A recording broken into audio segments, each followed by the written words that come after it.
जय हिंद मित्रांनो. तर तुम्हाला बोललो होतो मी, की जानेवारीमध्ये तुम्हाला ट्रेनिंगसाठी बोलवण्यात येणार आहे. मित्रांनो, आपण जे पण काही घेऊन येतो अपडेट, ते पुरेपूर खरं आणि सगळं विचारपूस करून तुम्हाला अपडेट कळवतो आपण. Suraj S YouTube channel. तर मित्रांनो, आपण तुम्हाला सांगितलं होतं जानेवारीमध्ये तुमची ट्रेनिंग होणार आहे. जानेवारीमध्ये तुमची ट्रेनिंग कधीसुद्धा होऊ शकते, हे सुद्धा तुम्हाला सांगितलं होतं. आपण आजपर्यंत जेवढे व्हिडिओ बनवले, तेवढे व्हिडिओ आपले एक सुद्धा फ्लॉप गेलेला नाहीये आणि एक सुद्धा आपण खोटी बातमी देत नाहीत. तुम्ही आतापर्यंत माझे सर्व व्हिडिओ बघितलेत. त्यातली एक पण खोटी बातमी तुम्हाला काय भेटलेली नाहीये. खूप जणांचे मेसेज आले मला आता, की "सर ट्रेनिंगसाठी काय-काय घेऊन जावं लागतं?" तर जे माझे सर्व मित्र आहेत, माझ्या YouTube चॅनल ज्यांनी सबस्क्राईब करून ठेवलेलं आहे, माझ्या Telegram चॅनलला जॉइन आहेत, Instagramला पण जॉइन आहेत. त्यांचं सर्वांचं मी एकदा आभार मानतो.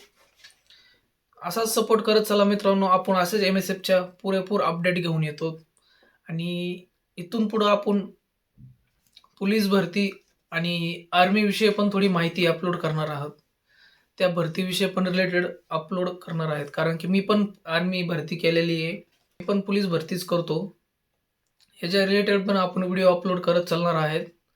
तर आता काही पहिले आणि काही आता ट्रेनिंगसाठी बोलवण्यात आलेले टोटल किती जण आहेत माहिती आहे ना तुम्हाला? टोटल 5,615 विद्यार्थी आहेत. यांना ट्रेनिंगसाठी बोलवण्यात आलेलं आहे. मित्रांनो, लागणारे पुरेपूर डॉक्युमेंट तुम्ही काढून ठेवा. हे तुम्हाला मी गेल्या महिन्यापासून डिसेंबरपासून डिसेंबरपासून सांगत आहे. मी तुम्हाला बोलत होतो, तुम्ही डॉक्युमेंट काढून ठेवा. तुम्हाला जानेवारीमध्ये बोलवणार म्हणजे बोलवणारच. काही जणांनी ऐकलं आणि डॉक्युमेंट काढून ठेवले. मला विचारलं पण काय-काय लागतात, कसे-कसे प्रोसेस आहे काढायचे. त्यांनी ते डॉक्युमेंट काढून घेतले. आज त्यांना ते ते पूर्ण विद्यार्थी निवांत झालेले आहेत. त्यांना फक्त ट्रेनिंगला जाणं, डॉक्युमेंट तिथं व्हेरिफिकेशन करणं आणि आपलं ट्रेनिंग चालू करणं. काय होतं, एखादा डॉक्युमेंट जर नसला, ट्रेनिंग सेंटरला थोडं ताण होतात. मग तिथून आपले ते डॉक्युमेंट ॲडजस्ट करणं शक्य होत नाही. त्यामुळं मी तुम्हाला सांगितलं होतं मित्रांनो, डॉक्युमेंट आधीच काढून घ्या. ट्रेनिंगच्या टायमाला प्रॉब्लेम नको. तरी अजून तुम्हाला एक टाईम आहे. नसेल काढले तर आता लगेच काढून घ्यावा मित्रांनो. मेडिकल सर्टिफिकेट, पोलीस व्हेरिफिकेशन हे डॉक्युमेंट खूप महत्त्वाचे आहेत मित्रांनो. पोलीस व्हेरिफिकेशनची जर पावती जरी असली ना फॉर्म भरलेला, प्रिंट जरी असली तरी चालेल आणि भेटलंच आपल्याला ठीक आहे, ते तर खूप चांगलं होईल. पण पावती असली तरी चालेल मित्रांनो आणि मेडिकल सर्टिफिकेट तुम्हाला कंपल्सरी लागणार आहे. तुम्हाला तिथं तुम्ही चुकणार नाहीत. तुम्हाला ते कंपल्सरी मेडिकल सर्टिफिकेट लागणार म्हणजे लागणार. कारण आपलं फिटनेस जर ओके असलं तरच आपल्याला आतमध्ये घेतात. MSFचे काही रूल्स आहेत कडक. तर मेडिकल सर्टिफिकेट अजून कोणी जर काढलं नसेल तर त्यांनी काढून घ्या आणि तुम्ही एका डिस्ट्रिक्टमध्ये राहत असाल आणि तुमचं प्रॉपर जे डिस्ट्रिक्ट आहे ते लांब आहे. तुम्ही त्या डिस्ट्रिक्टमध्ये सुद्धा काढू शकता. असं नाही की त्याच डिस्ट्रिक्टचे आहेत, तुम्ही त्याच जिल्ह्यातले आहेत, त्याच जिल्ह्यातलं तुम्हाला मेडिकल सर्टिफिकेट लागणार असं काही नाहीये. कोणतं बी हॉस्पिटल जमेल, फक्त शासकीय पाहिजे. शासकीय हॉस्पिटल चालेल. भले तुम्ही ह्या जिल्ह्यात राहता किंवा त्या जिल्ह्यात राहता, महाराष्ट्रामधलं कोणतं सुद्धा शासकीय हॉस्पिटल चालतंय मित्रांनो.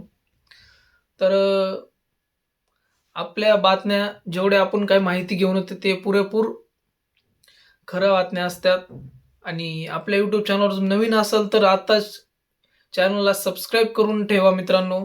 पुढे चालून तुम्हाला MSFचे असेच अपडेट भेटत राहतील आणि माझ्या YouTube चॅनलला बघून खूप जणाला फायदा झालेला आहे. कारण की ज्या ट्रेनिंग झाल्यात त्यांनी जॉइनिंग सुद्धा झालेत ते. त्यांनी मला मेसेज करतात, "सर माझा मोबाईल बंद होता, मला मेसेज येत नव्हता. तुमचे व्हिडिओ बघून मी त्या लिस्ट अनुसार मी ट्रेनिंगसाठी गेलेलो आहे." तर धन्यवाद मित्रा. खूप जणांनी मेसेज केले ते मला गेल्या ट्रेनिंग पूर्ण झाल्यानंतर, जॉईनिंग झाल्यानंतर मला मेसेज केले होते, सर आम्हाला तुम्हाला भेटायचंय. नक्की आपण भेटू. तर मित्रांनो, व्हिडिओ आवडला तर नक्की एक लाईक आणि शेअर करायला विसरू नका. जर तुम्हाला ट्रेनिंगसाठी काय काय घेऊन जायचंय, काय काय लागतं ट्रेनिंगच्या आतमध्ये, गणवेश, किट, काय काय लागतात, ते पुरेपूर मी तुम्हाला माहिती देईन. कमेंटमध्ये व्हिडिओला कमेंटमध्ये फक्त कमेंट करा, की सर आम्हाला साहित्य काय काय लागेल. मी त्याच्यावर प्रॉपर एक व्हिडिओ बनवून. जय हिंद मित्रांनो. व्हिडिओ नक्कीच शेअर करायला विसरू नका आणि सबस्क्राईब करायला